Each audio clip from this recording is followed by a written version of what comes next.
and we're missing you. We thought you went for your breakfast. I was going to.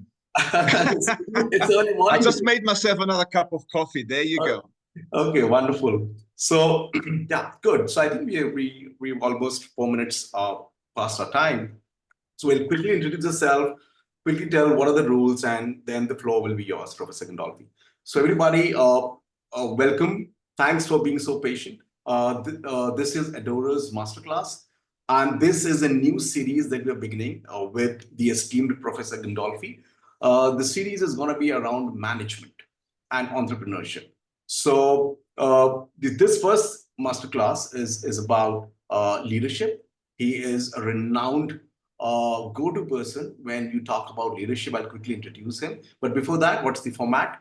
Like I said, 60 minutes question, 60 minutes topic, the talk, and then you have the Q&A. In the Q&A, you can ask questions. How do you ask questions? You can raise your hand, and you can also ask your questions in chat, and you can also ask your questions in Q&A. That's for the text. If you want to ask your question in person, when we begin the Q&A, you can raise your hand and we'll allow you to talk. If you want to show your video, you can even do that. And we can have a one-on-one Q&A with Professor Gandolfi. So quickly introducing Professor Gandolfi here. Yes, here's my screen. Professor Gandolfi is a world leader on leadership and strategy. He is a distinguished professor, author, renowned public speaker, consultant, and entrepreneur. Currently, he serves as the Distinguished Professor of Management at California Institute of Advanced Management, CIAM, USA. As a leading senior university executive, board member, and accomplished academician, he offers extensive expertise as a serial entrepreneur and international business consultant. So this is one of the reasons why he's here, because he's not your textbook professor. He's somebody who is so hands-on. He knows what he's talking about. He really wants to talk about real-life scenarios. And that's what we're going to see today. His specializations encompass strategic management, leadership development, human resource management, change management, and organizational development, backed by substantial practical experience across multiple industries around the world. So that's what he brings to the table, not just a professor, but somebody who has seen both sides of it, whether you talk about the corporate world, where you actually implement all the textbook knowledge and everything, and also as a renowned academician. So he's a true scholar, and of course, he has published multiple publications with a proven track record in spearheading transformative change initiatives. His global influence includes designing and executing high-impact leadership development programs, which is so important. Guys, one thing just want to talk about. When you think of leadership, don't think about people with gray hair or people who have lost all the hair. Okay, don't think about them. Leadership begins from the cradle. Okay, and probably that's what Professor Gandolfi will talk about. And he has delivered advanced instruction across all academic levels, undergraduate, graduate, doctoral, and executive, both in person and online. So thank you so much, Professor Gandolfi. We are really honored to have you here. I'm sure you have the access to share your screen. Wonderful. So the floor is all yours. Thank you so much. Okay, so let me quickly go into the sharing parts.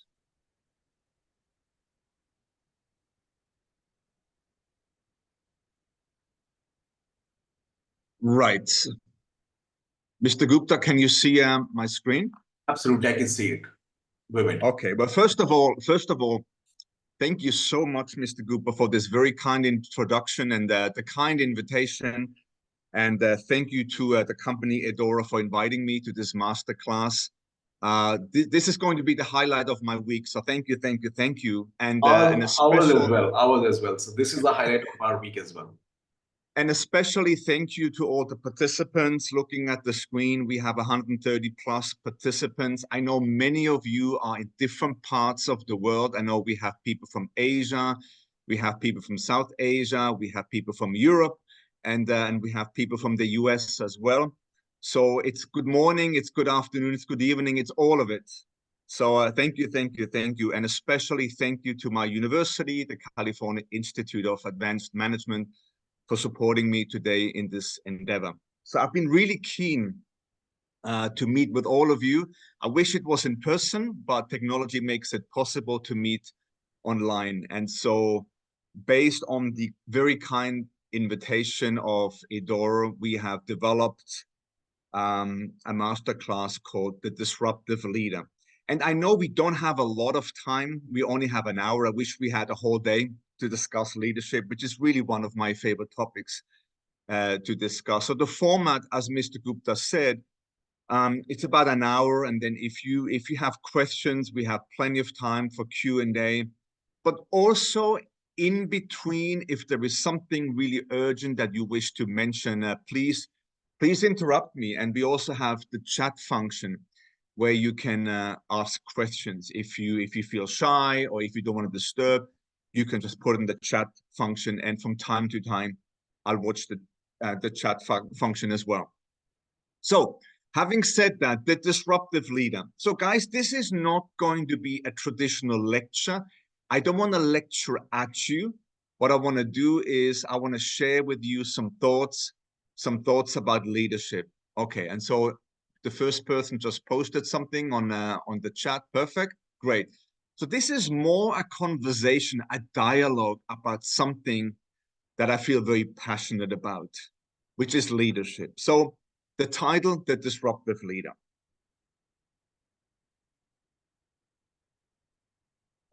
Okay, so let's go on a journey. Let's talk a little bit about leadership. And as I said, I'm going to share with you some of my own learnings. So the agenda for today, we're going to talk about leadership, of course, the fundamentals, the basics of leadership, so we can provide a context. I also want to talk about disruption, which is really the main meat of today's topic. And then towards the end of our dialogue, I want to call for reflection, but also action on your part, because I want all of us to take this to heart and become better and stronger and more effective leaders. So hopefully by the end of this talk, all of us are more equipped, more enlightened to be more effective leaders. Thank you. So guys, what's just happened to us? What has just happened to us? We've just come out of the pandemic. Remember, the pandemic, COVID-19, seems like a long way away, but the world has changed and we live in a disrupted world. And I know your lives have also been changed, your families, your community, your society, maybe your job, maybe yourself, maybe the way you view the world has changed. And there are a lot of disruptive forces out there. And just gauging by the media on a daily basis, you can see the constant changes that are taking place. So we continue to talk about, globalization and the disruptive nature of globalization and the way it affects us. We talk about automation and automatics and robotics for those of you who watched the unveiling of Elon Musk's robotaxi last week. So robotics are coming. We're talking about digitalization or digitization that's coming upon us. That's changing the way we think, the way we live, the way we work, the way we study, the way we process. Then there is this thing called AI. We're seeing it everywhere. Artificial intelligence. Artificial intelligence, guys, is not new. It's been around for about 60 years. But more recently, it's been in the limelight mainly because of ChatGPT, which was unveiled in November, December of 2022. And I'm sure all of us are now using ChatGPT to make our work better, more effective, more qualitative, perhaps as well. As I said, the pandemic has affected us. And then there's also climate change, which we're not going to go much into today. Climate change as well. Let me just check the chat. Somebody just put on the chat. Yep, that's perfect. Okay. So yeah, use the chat function if you have a question. So guys, we live in a disruptive world. Our lives have been disrupted, our organizations, our companies have been disrupted, society has been disrupted. We live in a world of change. The word change is everywhere. We see it all the time. And, you know, unlike the past, change is no longer predictable. Change is no longer linear. Change is no longer incremental. It's discontinuous. It's unpredictable. It's fast. It's impactful. And as a consequence, we're seeing a lot of chaos. We're seeing turmoil at all levels, politically, socially, technologically, environmentally, and so on. So there's a lot of chaos. And as a consequence, if we are not prepared for change and disruption, we end up living a life of fear, of anxiety, and tragedy. So guys, we need to be prepared as leaders, as disruptive leaders, as students of leadership. We need to be prepared. And as all of us know, our lives have changed. Our lifestyles have changed. Just think about your own life, the way it was before the pandemic, 5 years ago, 10 years ago, and now. We all live in changed lives and perhaps have embraced new lifestyle as a consequence.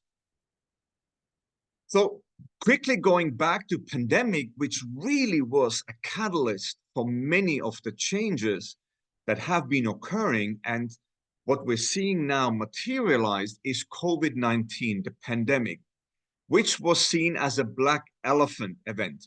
So you must be wondering, what's a black elephant? I've never seen a black elephant. And more importantly, what's a black elephant event? Well, the definition is of a black elephant event is it's an event which is very likely, in fact, extremely likely and widely predicted, but because it's so far off from our mind, we usually ignore it as a society, as a community, and as an individual. So pandemics have been predicted. In fact, on average, we have a pandemic about 1 every 100 years, but because it only happens so infrequently, we don't think about it too much. We ignore it because we don't want to bother with it. And that's why it's a black elephant event. And when it does happen, it takes us by surprise. What we should have known it's going to happen at some point actually happens. And another black elephant event, for instance, are earthquakes. And this is something that we are, for those of you from California here, we live with the threat of earthquake every day. In fact, we have mini earthquakes almost on a daily, if not a weekly basis, but we do know at some point a disastrous earthquake will destroy parts of California. It might not happen in 2024. It might not happen in this decade. It might only happen in 100 or 200 or 500 years, but it will happen at some point. And that's considered a black elephant event. Now, apart from this black elephant danger that we are in, we also live, and I'm sure you've heard of this, we also live in VUCA and BANI worlds. So what is VUCA and what is BANI? Now, VUCA is the more frequently used one. VUCA is an environment where we are faced with a lot of volatility. Again, we cannot predict the change. There's a lot of uncertainty. We don't quite know what's going to come upon us. Also, the problems that we are dealing with are very complex. They are multi-dimensional. And also, as a consequence, perhaps as far as our work is concerned, we live in a world of ambiguity. Our work is ambiguous. Our tasks are ambiguous. So this has come to be known as VUCA, V-U-C-A. And I've also added the word H because we've also realized that in order to extend the VUCA world, we live in a world of hyper change. So the H refers to hyper, a lot of change, unprecedented change, rapid change, and a discontinuous and hyper change. So that's the VUCA world. A more recent concept is the BANI world.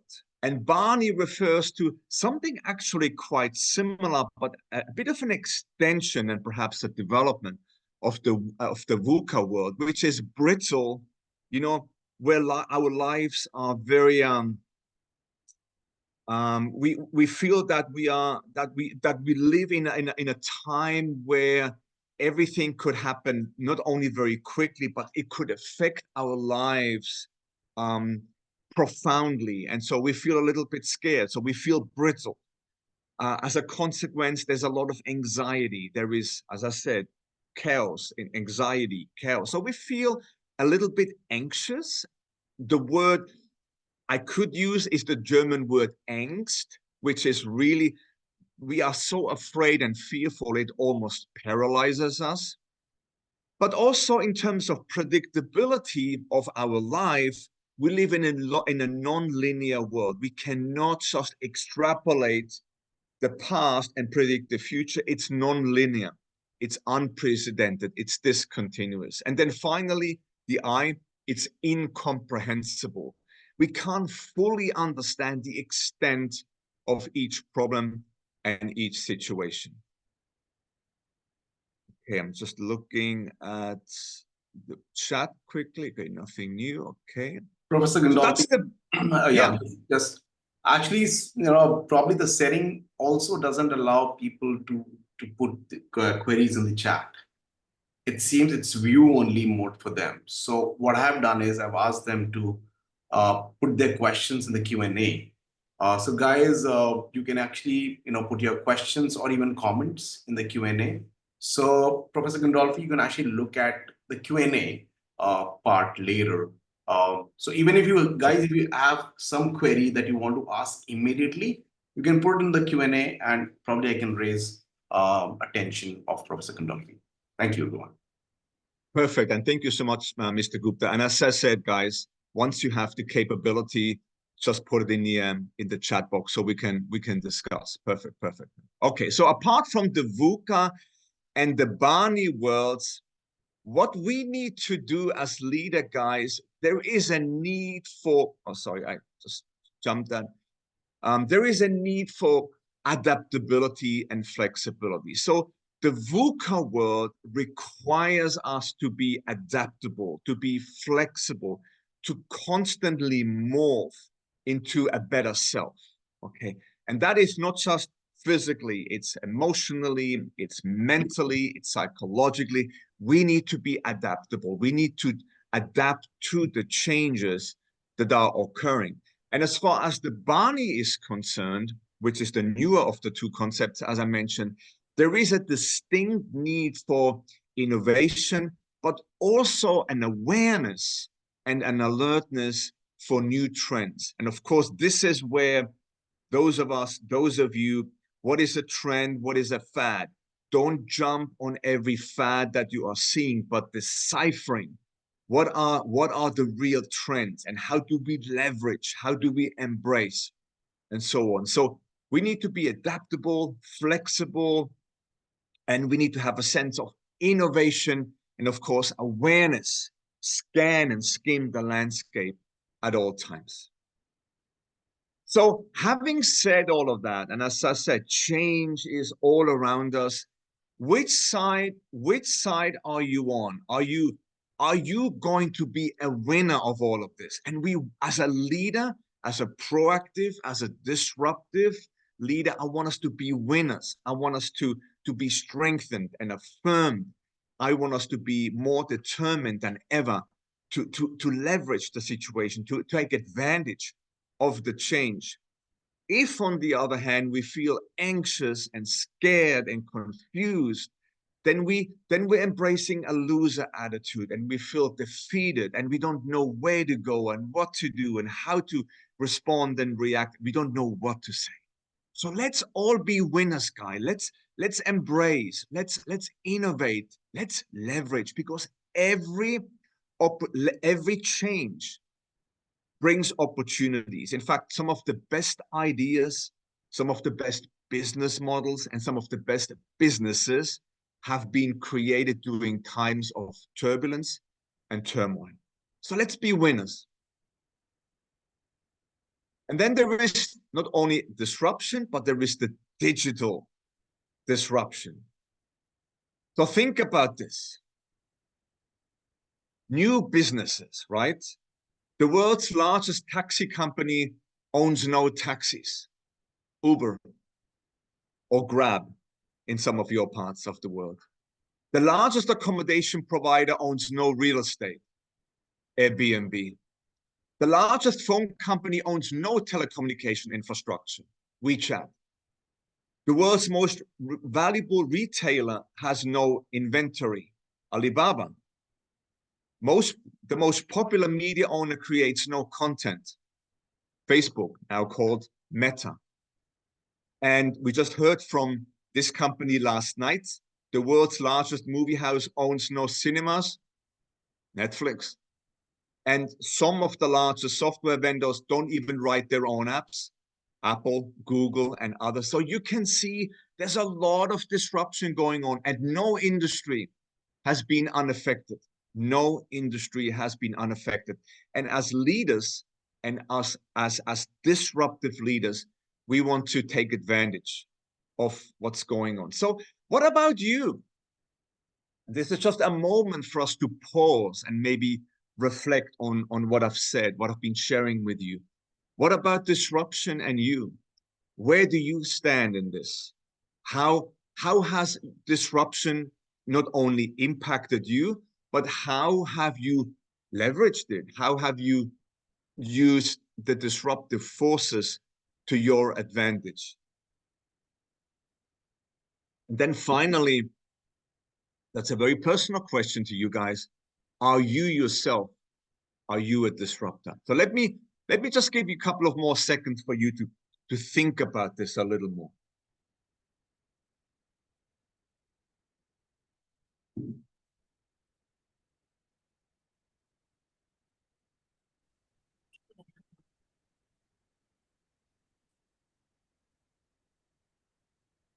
So who are the disruptors? Who are the disruptors in your life? And I've given you a couple of pictures here. You know these people. They themselves, and I'm not using them because they are famous. I'm using them because there is recognition. In many ways, they are celebrities. Some of them are from entertainment. Some of them are from politics. Some of them are business leaders. But these people have all seen opportunity. They have all taken advantage of something that they saw emerging, and they used that to disrupt a whole industry. Just last weekend, I met with my students at the California Institute of Advanced Management, my MBA students, and we talked about Richard Branson. Richard Branson is I should call him Sir Richard Branson, the person on the left. He disrupted the airline industry with his Virgin Airlines brand because he was tired. He was tired of British Airways, the bad service that he got, and the overpriced fares. So he was annoyed. He was determined to disrupt. And so he created his own brand. Long story short, Virgin now is a giant in the airline industry, and he clearly has disrupted a whole industry because of him being annoyed with the situation that he was in. I think he was actually asked by British Airways to leave the aircraft. He was not happy with the service. He probably said some things, did some things, and he was asked to leave. So long story short, he disrupted. So what's leadership? So I've mentioned leadership now a couple of times. I'm sure you all have an idea of what leadership might mean to you. And there clearly is a multitude of definitions. If we had more time, we would look at some of those definitions. We would take them apart. We would dissect them. We would analyze them. We would try and find some commonalities. Maybe an idea for our next masterclass. So what is leadership? When we study leadership, we have at least two problems. One is it is over-researched. Everybody nowadays seems to be an expert on leadership. So even though a lot of studies have been done, there really is still no consensus as to what leadership actually is. And secondly, not a deviation, but building on that, there are a lot of misunderstood concepts pertaining to leadership. Steve Jobs famously said, if you want to make everybody happy, don't be a leader. Sell ice cream. Leadership is not for everyone. Leadership is not about popularity. Leadership is not about being a celebrity, even though when we think of leadership, we think of celebrities clearly, including Steve Jobs. John Maxwell said, everything rises and falls on leadership. And to me, that is profound. And it actually was the catalyst for many of the writings that I've done myself, many of the publications based on John Maxwell, that leadership really matters. And when we look at the situation and problems in life and in the world, everything can be drawn back to leadership. Good leadership, effective leadership, but also ill leadership, poor leadership, or the lack of leadership. So let me ask you, and again, I'm going to give you a pause for 30 seconds, just in your mind, and we won't have the time. We have 150 plus participants. I will not be able to ask all of you how you define leadership, but let me ask you silently, how do you define leadership? Just in your mind, conceptualize it, define it, operationalize it. What is leadership?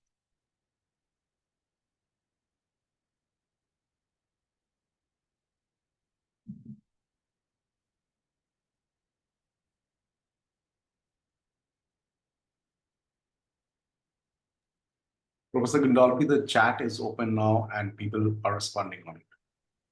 Perfect. Okay.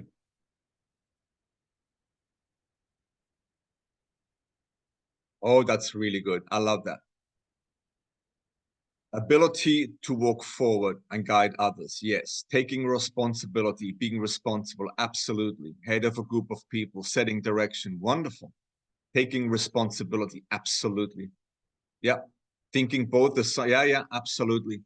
Looking at problems holistically. Wonderful. You guys are good. You guys are good. Yeah. Trust. Yeah. Wonderful. Yep. Decision maker. Wow. Wow, wow. Yeah. Guiding people towards shared goals, setting standards. Absolutely. Yeah. Ownership. Taking responsibility, creating absolutely. Yeah. Good, good, good. Okay, guys. Good, good. I got it. You're amazing. Yeah, we have a few more. We talk about delegation, providing support, making all of that. Yeah. Yeah, this is good. This is good. You guys got it. Accountability. That's a very important one. Showing direction. Wow. Well, as I said, wherever you are in the world, you're in this. This is good. Very important. Selflessness. Very, very important. Working together. Leading the group. Yeah. Guys, this is good. This is good. And I thank you. But in the interest of time, yeah. In the interest of time, thank you. Visionary. Yeah, yeah, yeah. Inclusion, working together, involving others, all of that. Man, you got it. You nailed it.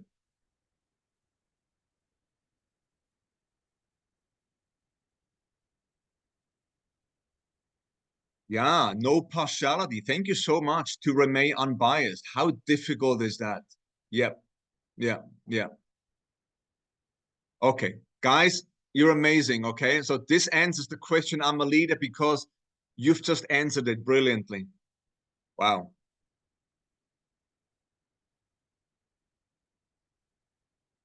Sometimes I do an exercise with my students. I ask them, so Tell me one word in the English language that could replace leadership. Explain leadership in one word without using leadership. And of course, we can talk about influence. We can talk about ownership. We can talk about responsibility. Some people think in terms of leadership as a title, as a position, in terms of power, and so on. Amazing, good. Again, a moment of reflection. Who are the leaders in your life? Who are your leaders? When you think of a leader, who do you think of? You think of a political leader, you think of a business leader, perhaps you think of a historical leader. Maybe you think of a family leader, maybe a parent, maybe a sibling, maybe a child, right?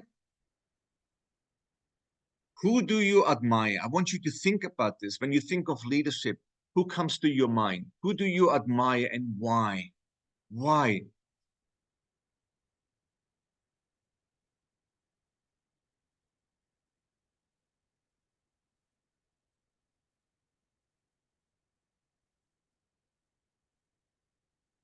Oops, I just...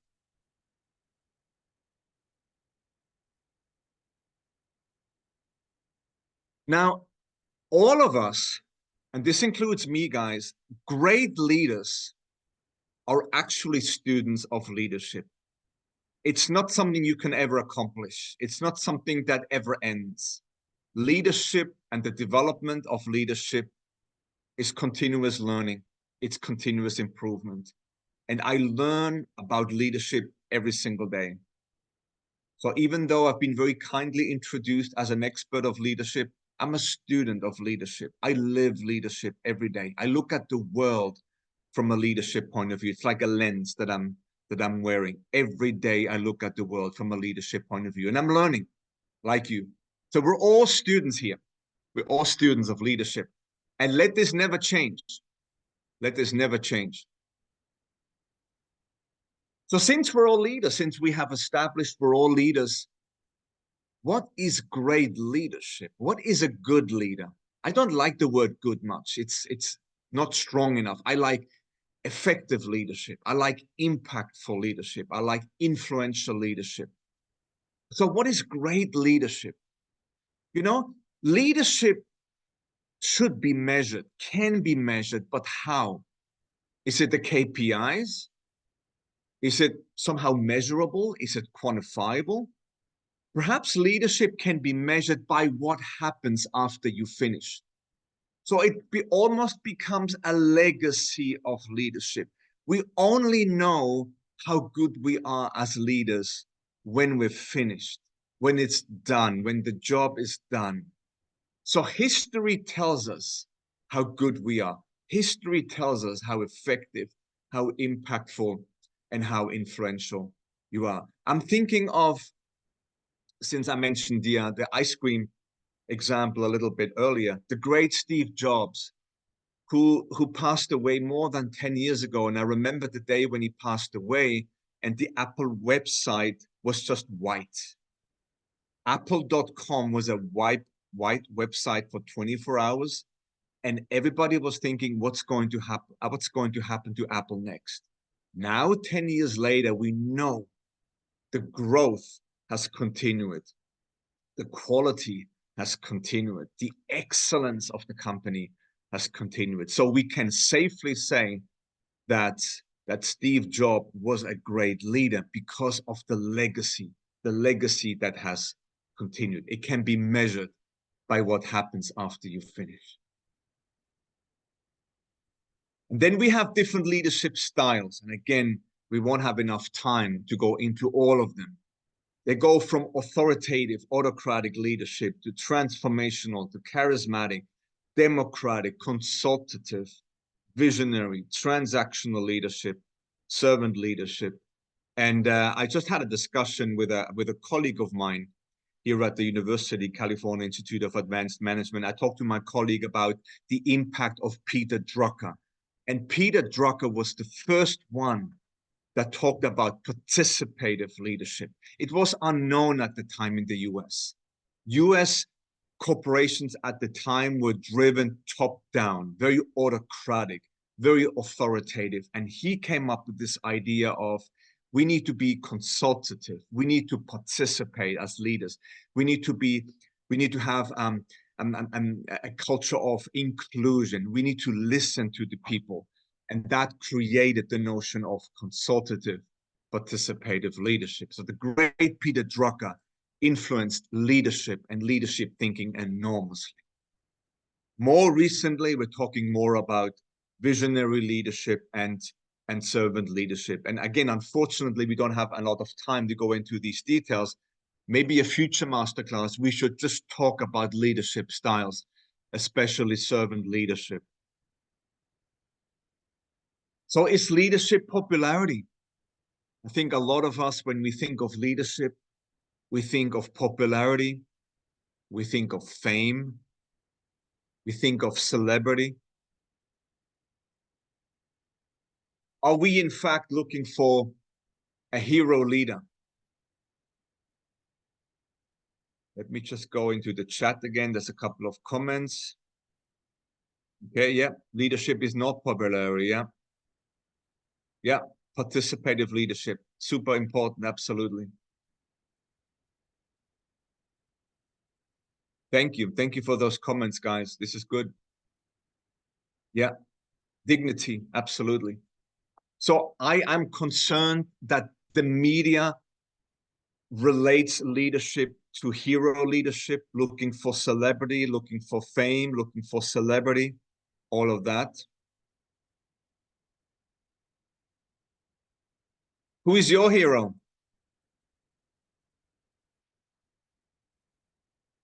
You know these people. They're all leaders. They're all leaders in their own right. They're all leaders. And again, we could spend a lot of time thinking about them. What have they done? Do they deserve to be a leader? What makes them a leader? Are they effective leaders? How do they use the position of leadership, maybe to better themselves, to disrupt, to engineer, to make the world a better place? Again, food for discussion. Yeah, Ratan Tata, absolutely. Yeah, he was a great leader, and the legacy he's left behind. Absolutely. Thank you for sharing. So again, I'm not asking you, it's very personal. Who is your hero? Who is your hero leader? No need to respond. That's just internalize it. Who is your hero and why? What do they do so well? How do they deserve to be a leader? Huh?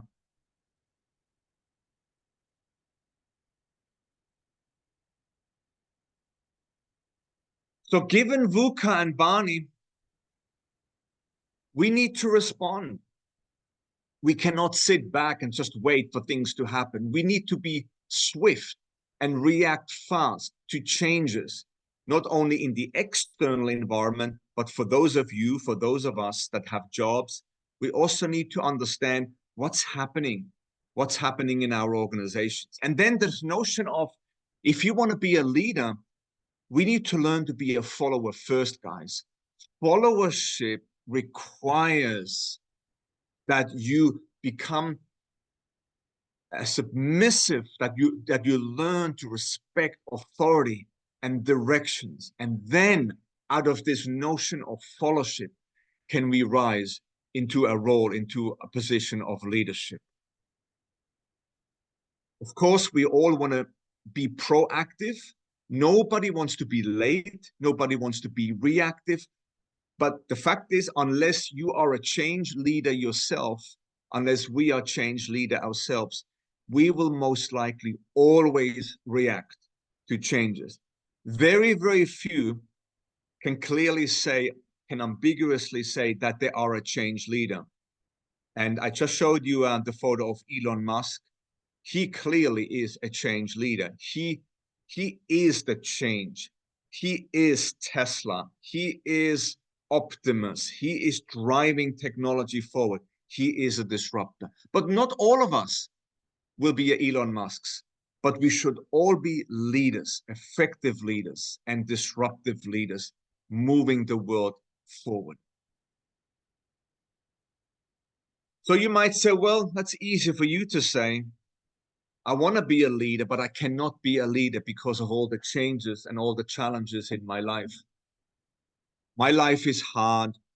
I don't have a lot of opportunities. Okay, let me tell you about a person that I admire. And then maybe we can see if this person has endured some challenges. I'll call this leader in focus. Let me tell you what's happened to this person. And then in the end, I'll give you the answer and you will recognize this person.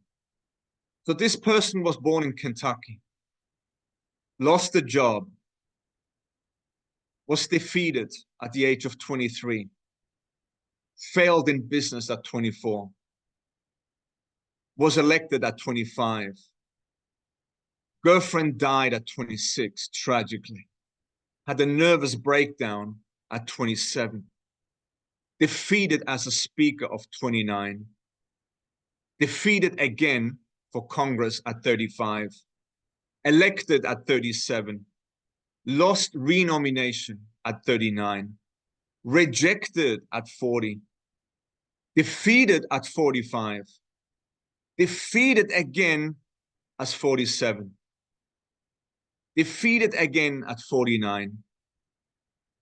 Then he became US president at the age of 51. Tragically, he was assassinated 5 years later. Abraham Lincoln.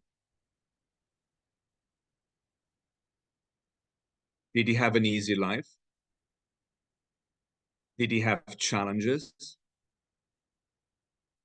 What made him come back from all these setbacks and obstacles, defeats, rejection? That's a leader, guys. That's a leader. We can all be Abraham Lincolns. Doesn't mean we all have to be US presidents. Most of us cannot, never will be, but we can be leaders. We are going to be leaders.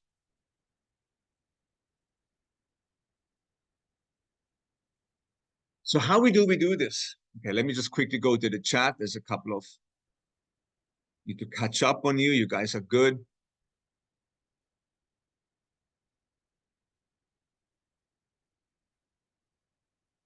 Yeah. Good thoughts, guys. Thank you. Thank you for sharing. Yeah. So how do we demonstrate leadership? So the question is, what do we need to do? What do I need to do? I want to be a better leader. I want to learn leadership. What do I need to do to become more effective, to become more successful? I want to be the best leader I can be. Because we know that if there is a lack of leadership, and I know you are concerned, as I am concerned, because if there is poor leadership or toxic leadership or a lack of leadership or a poor leadership, we're experiencing economic crises, company failures, mistakes by the government blunders. We can talk about military abuses, political messes, and so on. So we need strong leadership. So we rightly need to ask, what do I need to do to be a good leader? And I'm sure you have some thoughts. And I can see that you have, yeah, in the chat, motivation, yeah, clear vision, teamwork, effective communication. Absolutely. Yes, yes. Reasoning skills, thinking skills, trust. Trust is the currency of leadership, guys. Absolutely essential, critical. Yes, openness, humility, humbleness. Yeah, all of that. All of that. Keep going.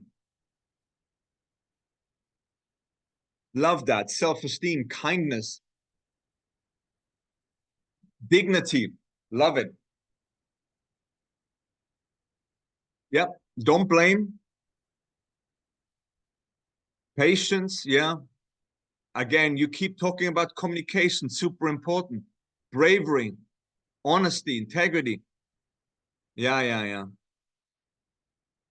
Love it. Decision-making ability, absolutely. Be decisive in your decision-making. Charisma, yeah. To be smart. to have the ability to empathize. So empathy, very important. Yes. Absolutely. Be a good follower, to have an innovative mind, not only innovative, but innovative, disruptive. Good listener, IQ, not only IQ, but also EQ, emotional intelligence. Got it. Oh, good, good, good. Integrity, wonderful.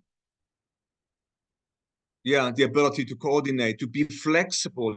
Yes, yes, yes. Good stuff, guys.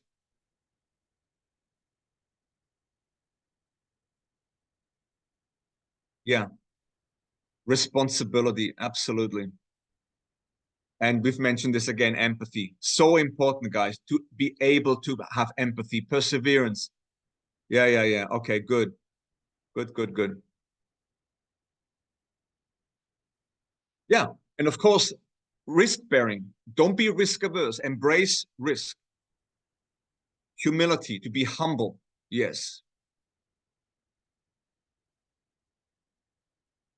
The ability to communicate effectively, the ability to be a strong communicator, to articulate your thoughts, your mind. Agreed. Consistency, absolutely. Out of the box thinking. As you said, good oratory skills, good oral skills, communication skills, all of that. Wonderful, wonderful. Okay, all right. Thank you so much. That's wonderful. You guys are really engaged in this. This is wonderful for me to see. Good job, guys. Good job. Okay, I'll give it a few more seconds.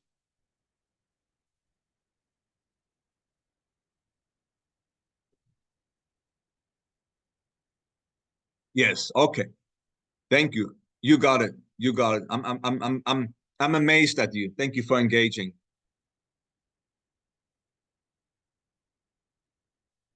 So the question I ask is the following. What do I need to do to be a more effective leader? But perhaps we should rephrase the question. What kind of person do I need to be? It's not so much about doing, guys. Leadership is not so much about what you do. Leadership is about who you are as a person. So the question needs to shift from what do I need to do to what must I be? What kind of person do I need to be in order to be an effective and successful leader? So this has to do with character, guys. This has to do with character. And what we do at universities, we do a lot of training and developing on character buildings. In fact, one of the main roles of university education is the character building. And we are very intentional at my university here in California. We do a lot of character building because we want our students, our leaders, to be characters, to have character in their leadership, to be people of character. Which brings me to the question, what is your moral compass? What is your moral compass? How are you guided? How do you know what is right and wrong? How do you know what is appropriate and inappropriate? How do you gauge? How do you gauge ethics? How do you gauge morality? Again, what is your moral compass? How are you guided? Okay, that's an important question.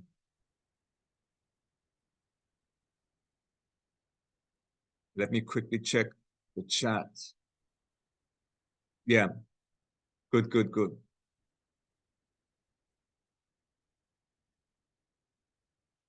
Okay, let's move to the moral compass in our discussion, guys. What is your moral compass? Who tells you what is right and wrong? Where do you get the source? Where do you get the inspiration? Where do you get the guide from? What is right? What is wrong? What do I need to do as a leader? Okay.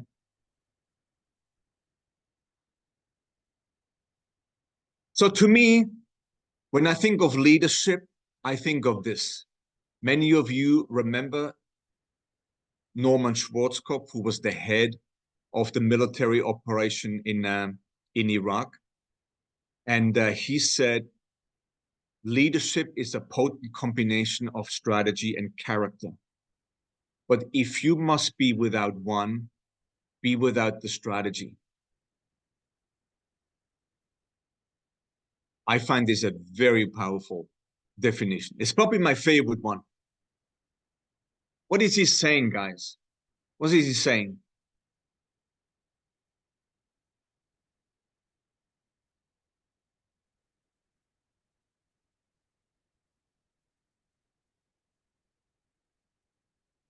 Exactly.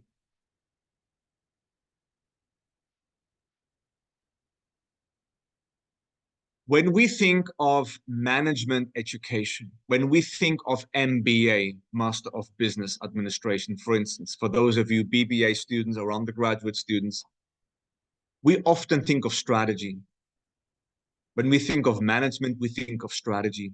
In fact, the capstone course of most BBAs and MBAs is strategy. And this epitomizes the importance of strategy. When he is saying, maybe strategy is not all that important, considering that we need to be leaders of character, the importance of character, to be a just, a fair person that leads by principles, a person of honesty, a person of integrity, right? That's the importance of this definition. It speaks to my heart.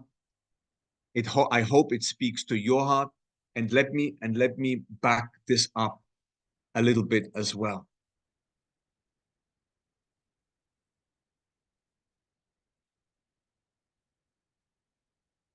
So contextually, what we have been discussing is that we live in times of change.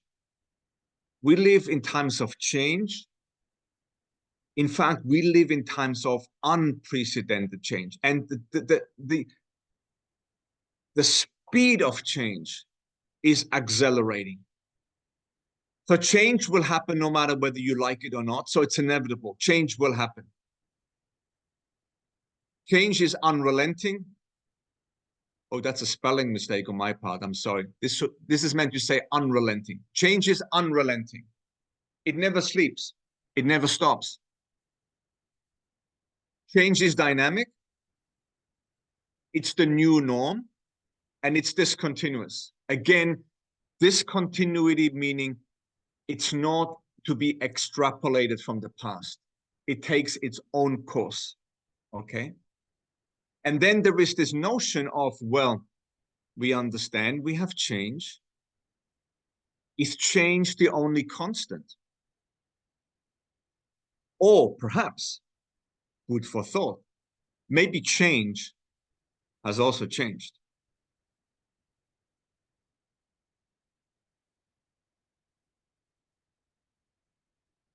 Okay, somebody mentioned change is the only thing which will never change. Okay. But I'm asking you, dear fellow leaders, is change the only constant? Or has change also changed? What's the new norm? What's the new change? I remember, I'm going back to the pandemic now. I remember 21, 22, when people asked themselves, oh, I just wish for this pandemic to be over. I want to go back to the old. No, it never went back, and it's not going to go back. We live in a new world. We live in the post-COVID environment, and this will continue to evolve.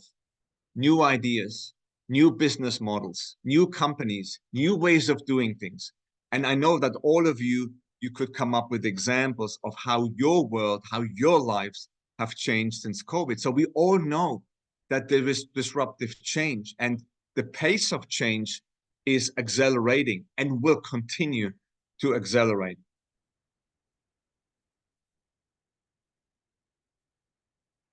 And it can even be explained if you study biology, because we know that we must change. Either we change or we die. You can see it in biology, you can see it in nature, you can see it in animal kingdom. To live is to change. and we want to live, and we want to be leaders of life. So we want to change, we want to embrace this notion of change, but using change effectively and for the good. Okay, let me quickly go to the chat. Thank you. Change is a virtue. Yes. We think of dynamic change. Yes. Okay. Change is necessary. Thank you. Change has changed. Yes. Adaptability. Yeah. The new normal. Every day is a new normal. And today's new normal is not like yesterday's new normal. We have a new day, a new normal every single day, driven by change, driven by discontinuous change. Change is a blessing. Absolutely. Embrace it. Of course, change can be difficult. Who wants to change? Who wants to adapt? It takes energy. It takes time. It takes energy. It takes learning. Some people resist change, right? Yeah. If you don't do the change, you must die. Absolutely. Change or die. Yeah. Survival of the fittest. Absolutely. These are ancient. This is ancient wisdom. This is not new. What I'm sharing with you now is not new. It's been around. It's a timeless principle.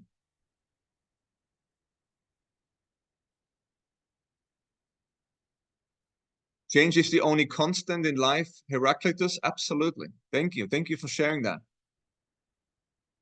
But all of us know that people resist change, right? A lot of people don't like change. I love that. Change is the rule of nature. Thank you. Change demands sacrifices. Absolutely. Change brings new ideas. Yeah.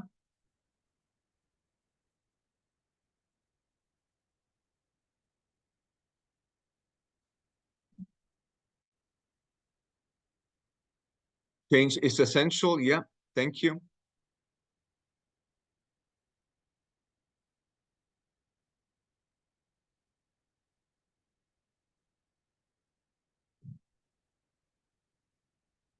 Absolutely. For those of you who have a positive attitude towards change, it's motivating, it's engaging, it's a catalyst for something, it's a catalyst for growth. We don't want to be stuck. We want to move ahead. It opens up, wonderfully said, it opens up new horizons. Thank you. Thank you. Yeah, absolutely. It requires sacrifices.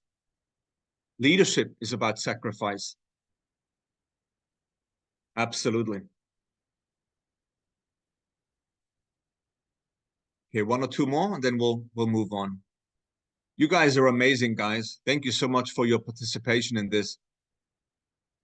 It's exciting.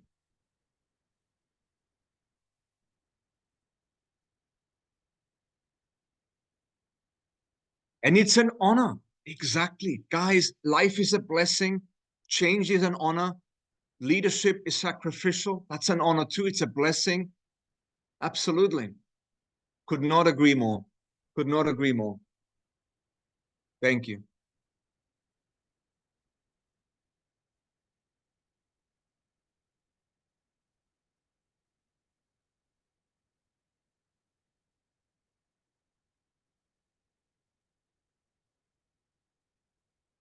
Thank you. Thank you for saying that. Yeah, change can also be fun.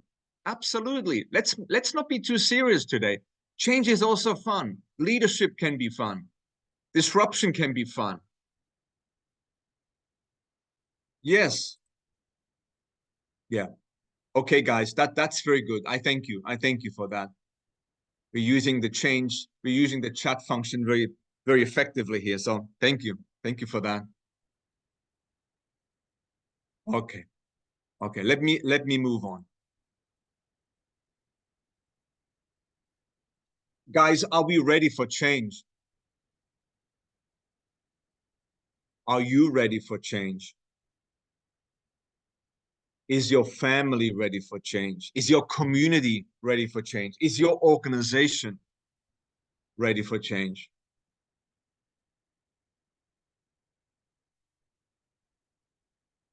The constant need to change and adapt. 1. The relentless need to innovate yourself. 2. While holding steadfast to the unchangeables. Let this sink in for a moment, and I'm still catching up on the on the chat function.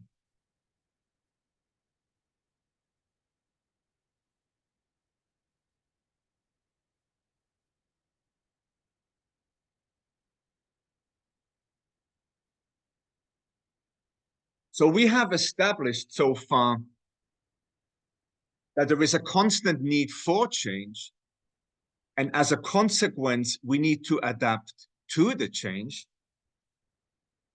And there is a relentless need to innovate yourself. Remember, BANI? We need to innovate. We need to create. We need to innovate, disrupt, think like entrepreneurs, while holding steadfast to the unchangeables. So my question to you, to us is, in the midst of all this change, in the midst of all this disruption, are there things that never change? Is there something that never changes? Let's pause here for a moment so you can catch up and reflect for a moment on this.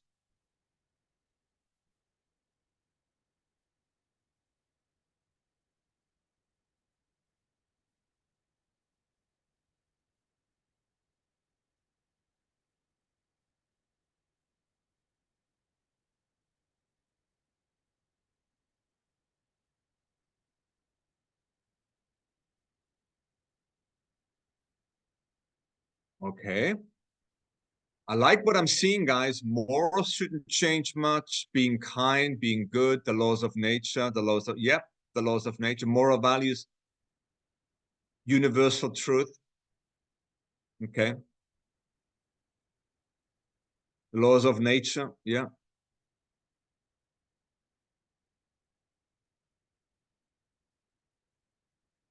The past, well said. Well said. Passage of time.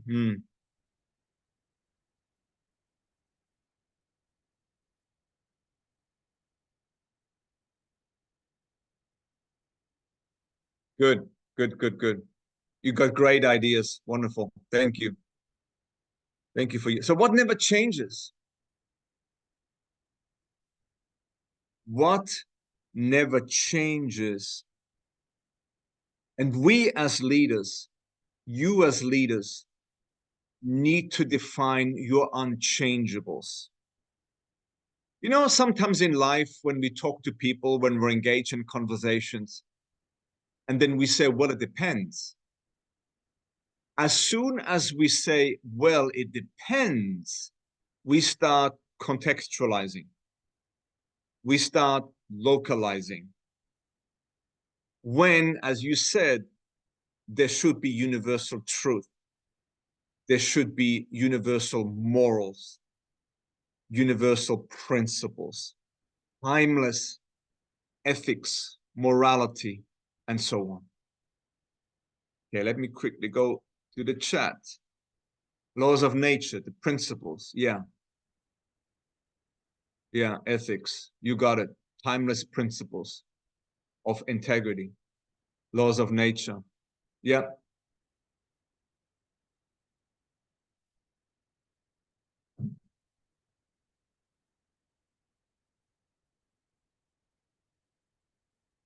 Ethical values, commitment to growth.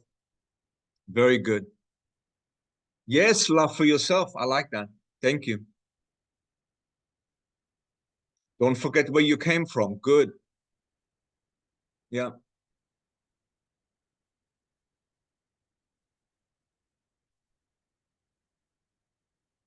Absolutely. Culture, traditions, all of that. Yes.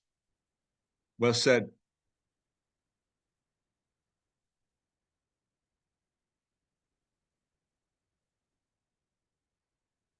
Responsible. Okay. Okay. Okay. A few more seconds and then we'll move on. Thank you.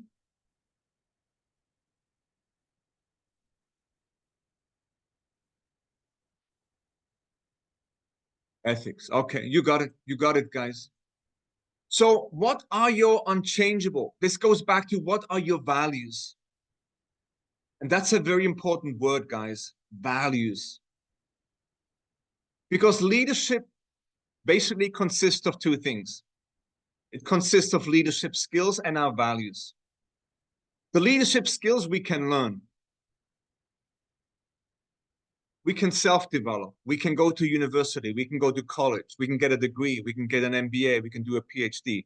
We can go to a leadership academy, get all the training, learn all the tools, all the tricks. But the values, that's what you need to do yourself. Figure them out, embrace them, live by them. So why do you want to be a leader? You want to be a leader because of yourself or because of others? And that's a question we oftentimes neglect, the why of leadership.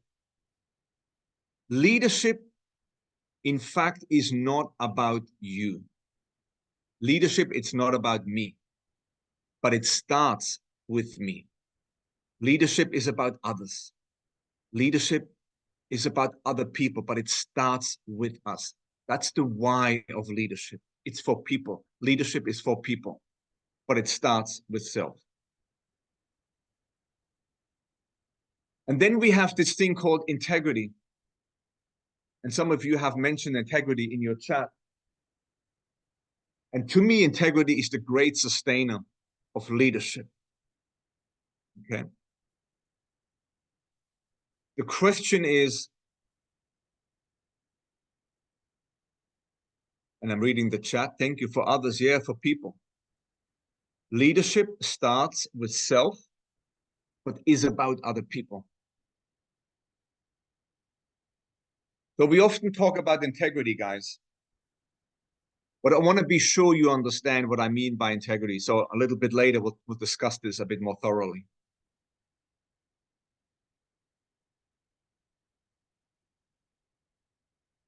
So when we talk about values, I also need to ask you, what do you value? What do you value? And here's why. I want you to ask yourself, do you actually value people? Because the thing is, you can only add value to people if you value people. You must value people. You must care for people. You must love people. You cannot add value to people unless you value people. And as a direct consequence, the extent of adding value to people is in fact limited to the extent you value people. You cannot pretend. If you don't genuinely and authentically and sincerely value people, you and I will never add value to people. So it starts with the notion of, do you actually value people? Because you cannot add value to people unless you value people.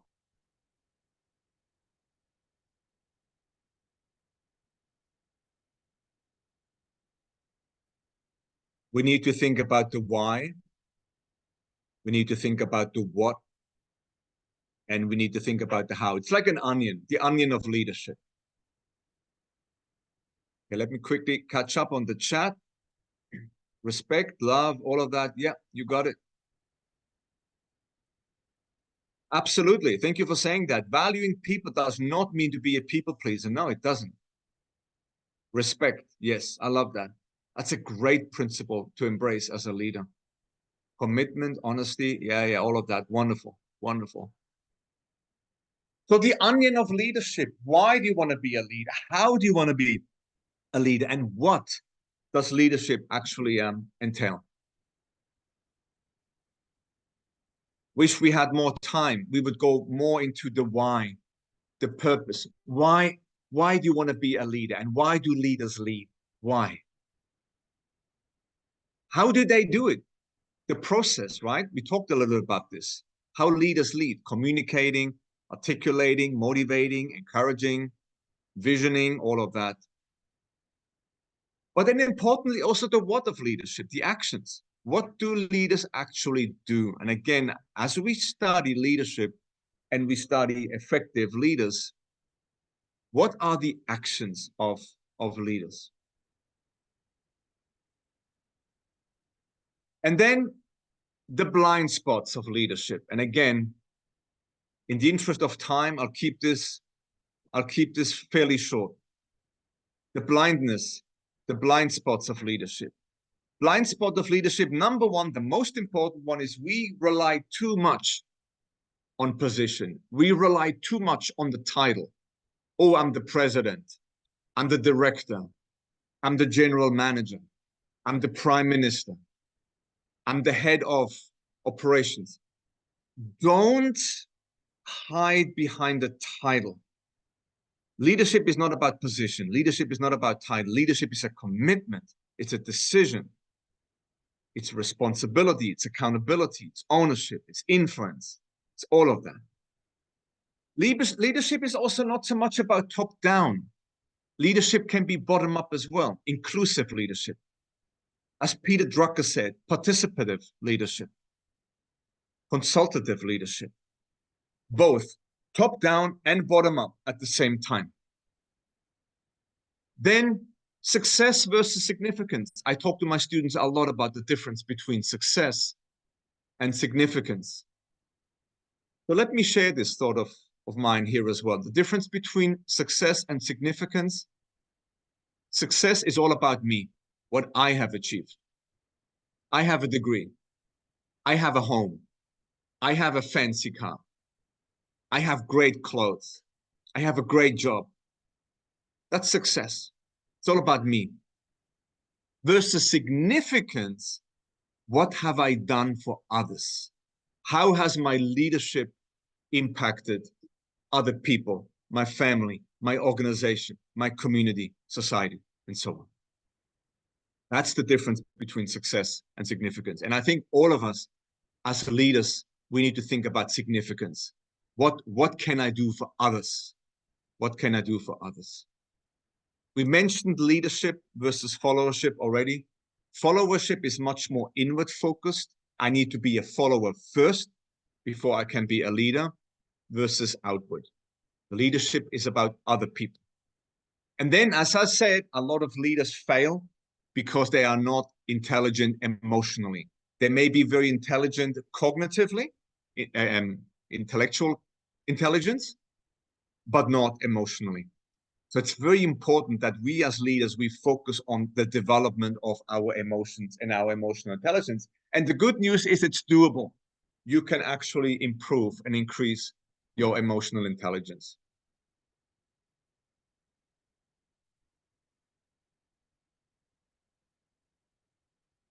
I'm going to skip this for a moment. So what are you willing to die for so you know what to live for? This is something that I always tell my MBA students to think about as they are working out. What is the mission?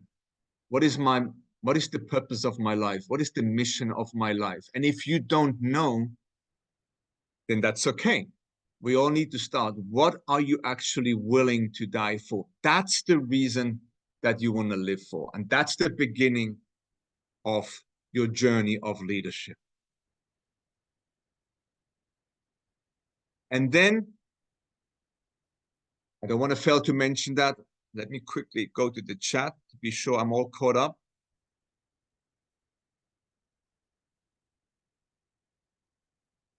Yeah, absolutely. Okay. So I call this the integrity-driven, authentic leader. The problem with this terminology is most of us, we don't know what integrity is. We think we know what integrity is, but we actually don't. Most people just assume that integrity is equivalent to honesty, and it's not. So let me build on this. I want to be clear that you all walk away from this seminar understanding what it means to be a person of integrity, to be a woman of integrity, to be a man of integrity, to be a leader of integrity. That's important to me. So, the integrity-driven leader. What exactly is integrity? Most people believe, conveniently, that integrity is just the quality of being honest, to be upright, to be morally upright. That's integrity. And that is not wrong in itself, but it's not the full picture. For those of you who study languages and you look at the word integrity, it actually comes from the Latin and it means integer. And integer means complete, whole, intact. And so to be a person of integrity means to be a leader that is in a state of being whole and undivided. And this goes back to what I said previously about the word character, to be a person of character in contradiction to, or not in contradiction, but in opposition of strategy. It requires both strategy and character. The consistency of character, what I believe, what I say, and what I do. A person of integrity is someone who does what they say, and they say what they believe. So there are three pieces that need to work together, harmonize together. Do you do what you say? And what you say, is that in line with what you believe? So your heart is what you believe, your mouth is what you say, and your actions need to follow suit. So you are a person of integrity if you do what you say and you say what you actually believe. And that's in direct opposition of hypocrisy. So a hypocrite is someone who doesn't do what they say, or somebody who doesn't do what they say, what they believe. They can still be a chasm, a gap between what you actually believe and what you do. And that's when you are a person of hypocrisy. And nobody says, I want to be a hypocrite. Nobody says, I'm a leader of hypocrisy. No, we all want to be persons or leaders of integrity. So ask yourself the question, am I a woman? Am I a man of integrity? Am I a leader of integrity? Do I do what I say? Do I say what I believe?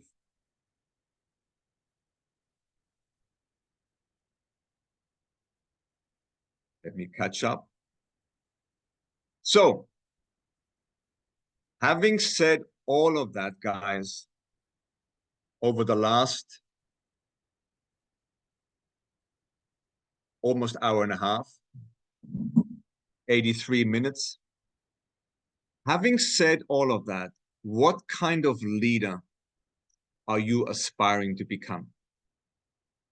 And you don't need to answer that question. What I want you to do is take all the input, take all the learnings and the thoughts that I have shared with you, and just ask yourself, now that I've heard all of this, now that I've learned all of this, what kind of person, what kind of leader do I want to be starting now, starting today?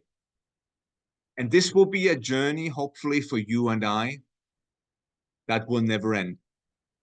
Okay? There is no graduation. There is no end time. There is no finishing line. Okay?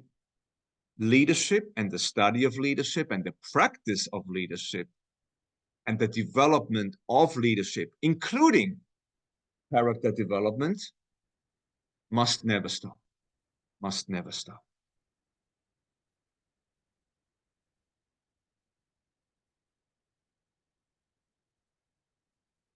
Thank you, guys.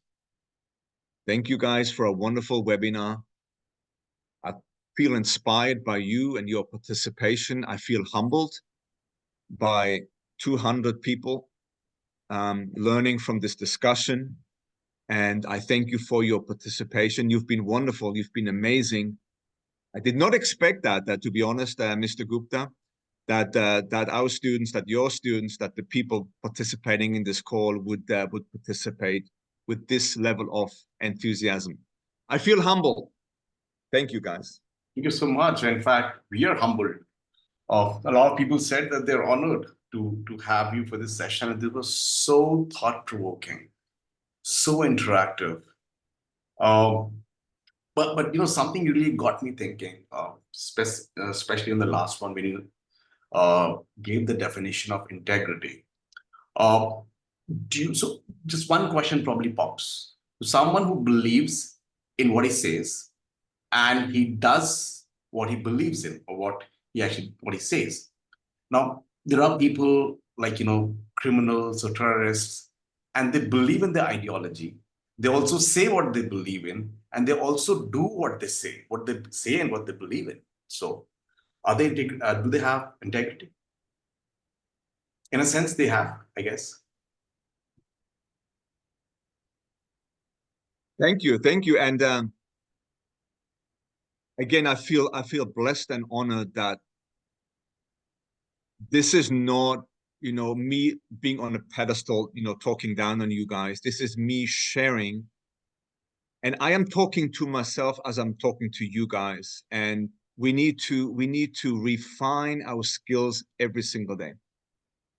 I always tell my students, today I need to be better than yesterday, and tomorrow I must be better than today. So this is going to go ongoing, and it must never stop.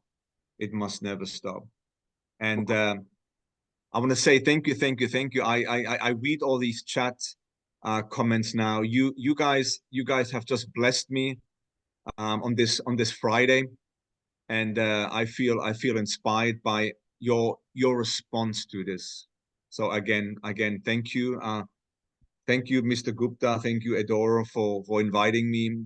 Thank you to all the participants around the world. And another benefit of the pandemic is that technology has advanced rapidly because perhaps of the pandemic. And look, here we are in different time zones, in different geographies in the world.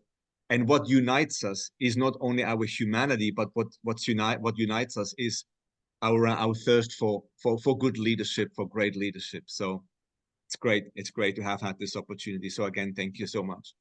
Yeah, thank you so much. And I think, you know, the session, the way you took the session, because you made it so interactive, most of the questions were actually, you know, addressed during the lecture itself. So I guess we do not need a Q&A. We're almost about time as well. But still, you know, Professor Gandolfi, are you okay if we take 2-3 questions? Maybe we can take 2-3 questions if somebody, before we actually wind up, because we didn't do the Q&A. So absolutely, no, let's do that. Absolutely. Yeah, so somebody who wants to ask a question in person, you can actually raise your hand. I would be happy to pull you. Otherwise, you can just drop a question here.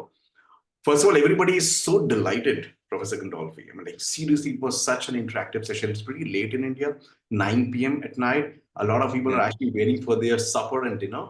But this has been wonderful. And I'm sure you're also waiting for your breakfast. So either ways, people are hungry.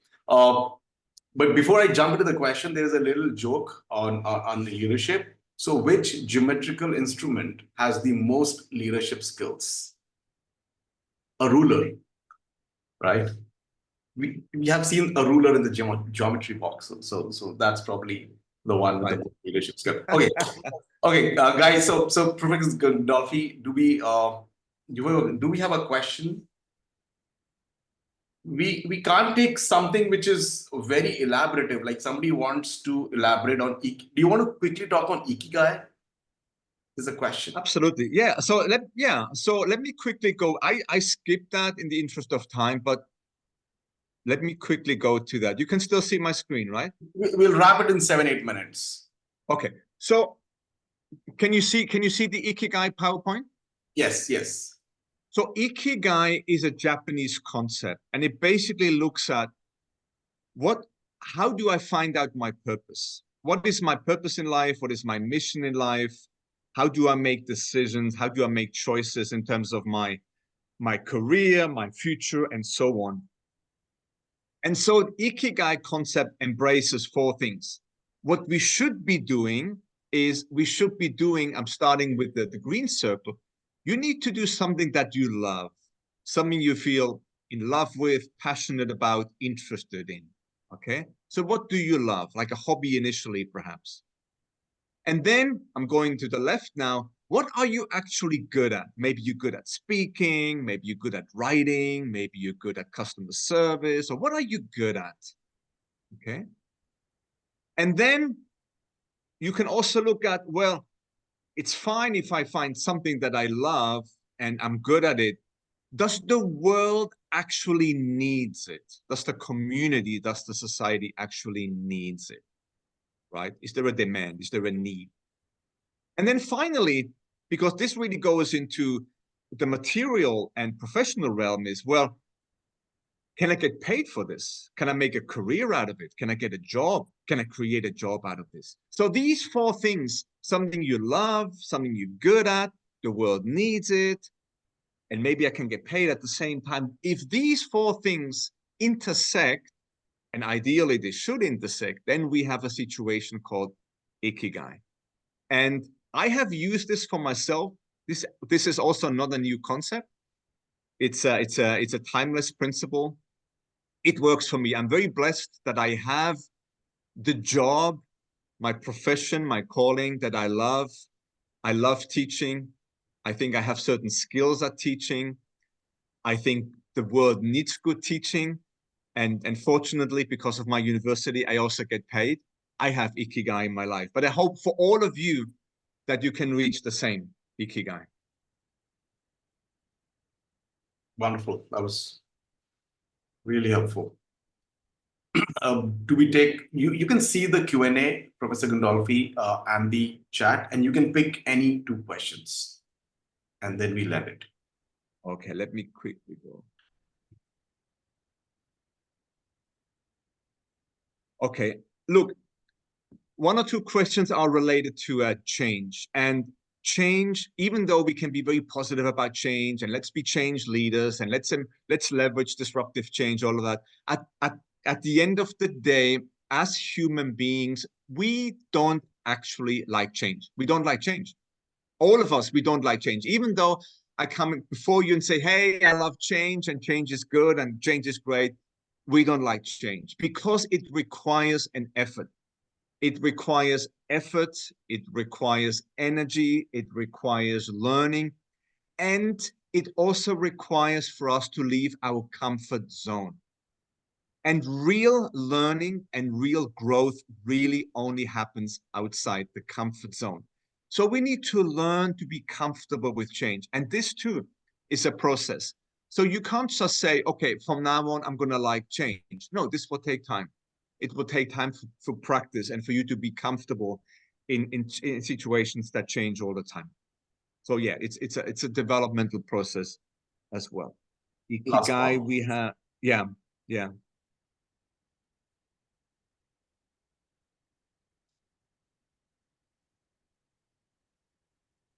You know, somebody mentioned about being decisive. And one thing that I've learned, and I have lived in different parts of the world, and leadership, of course, is also contextual. So what may work in the US may not work in India. What may work in certain parts of Africa may not work in China. And I'm using these examples because I know we have participants from different parts of the world. In the US, being decisive, fast decisions is an admired leadership trait, not in Asia necessarily. And I have lived in Malaysia, I have lived in Pakistan, I worked in India, I worked in Bangladesh. I can see how in those parts of the world, take your time before you make decisions. Listen to people, engage with people, and take your time in making that decision, okay? So don't be thinking now, oh, I've got to be decisive now all of a sudden. No, you need to make the leadership work within the contextual and cultural realm that you're finding yourself in. Okay. The only constant is change. I believe change has changed as well in some ways, but there are things that never change. And the things that are never changing are your truths, your morals, your principles, universal beliefs. We can go into morals, ethics, and so on. These things never change. And the pandemic didn't change those things either. But thank you. Thank you for great questions. Thank you. Thank you so much. Thank you so much, Professor Gandolfi. Thank you, everybody, for being so patient and participating in this webinar and this masterclass. You all will receive your certificate of participations as well pretty soon from us, maybe in a day or two. So enjoy your weekend, enjoy your meals ahead, your breakfast or your dinner, and we will see you in the next masterclass. Thank you so much, Professor Gandolfi, today. Thank you. Thank you, Mr. Gupta. Bye, everyone. Bye, Take good everyone. care.